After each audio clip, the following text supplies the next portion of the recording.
Assalamualaikum warahmatullahi wabarakatuh. Salam sejahtera dan salam sehat untuk kita semua.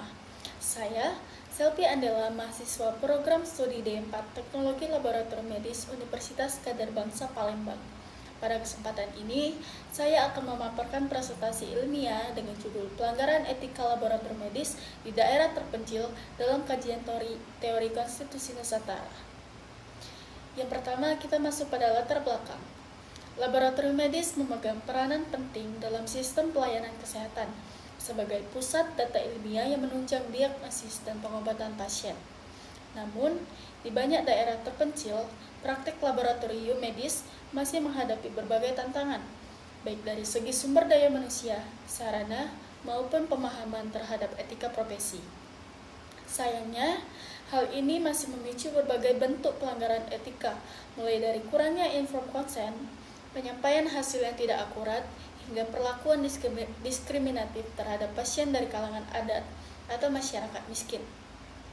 Dalam konteks seperti ini, pendekatan hukum dan etika yang bersifat formalistik seringkali tidak efektif karena gagal menjangkau dimensi sosial, budaya, dan spiritual masyarakat lokal. Oleh karena itu, perlu ada pendekatan etik yang lebih membumi dan kontekstual. Disinilah teori konstitusi Nusantara menawarkan jawaban. Teori konstitusi Nusantara sebagai pendekatan etika konseptual. Teori konstitusi Nusantara adalah sebuah konsep pemikiran hukum dan etika yang ditemukan dan dikembangkan oleh Dr. Hendra Sudrajat SH MH Advokat. Teori ini berangkat dari kesadaran bahwa hukum dan konstitusi di Indonesia harus berpijak pada nilai-nilai budaya lokal, adat, dan kearifan Nusantara, bukan sekedar mengadopsi sistem hukum barat. Dalam konteks etika profesi laboratorium medis, teori ini mengajarkan bahwa pelayanan kesehatan harus, yang pertama, berorientasi pada kemanusiaan dan keadilan sosial. Kedua, mengedepankan nilai gotong royong dan empati. Ketiga, menghormati adat istiadat dan spiritual lokal. Keempat, dan dijalankan dengan musyawarah, bukan dominasi sepihak. Bentuk-bentuk pelanggaran etika laboratorium medis di daerah terpencil. Berikut adalah beberapa pelanggaran yang sering terjadi di daerah terpencil. Yang pertama, tidak adanya informed consent.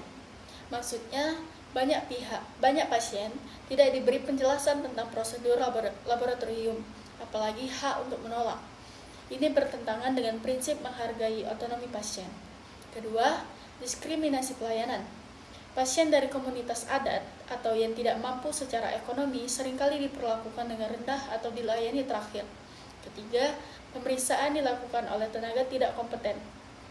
Karena kekurangan SDM, seringkali prosedur teknis dilakukan oleh staf non-TLM yang berpotensi menimbulkan kesalahan hasil dan risiko medis. Keempat, penyampaian hasil tanpa pendampingan. Hasil laboratorium diberikan tanpa penjelasan, bukan seringkali disampaikan dengan cara membuat pasien panik atau bingung.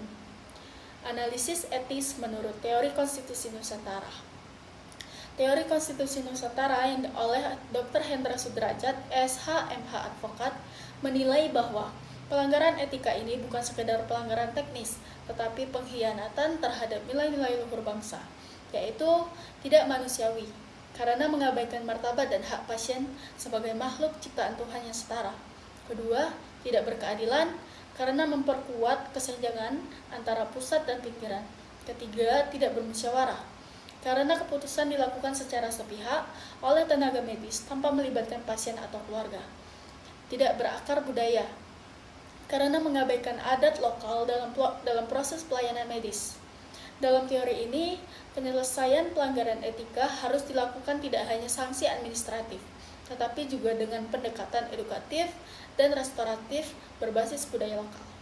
Musyawarah penguatan komunitas dan pendekatan nilai gotong royong harus menjadi bagian dari solusi.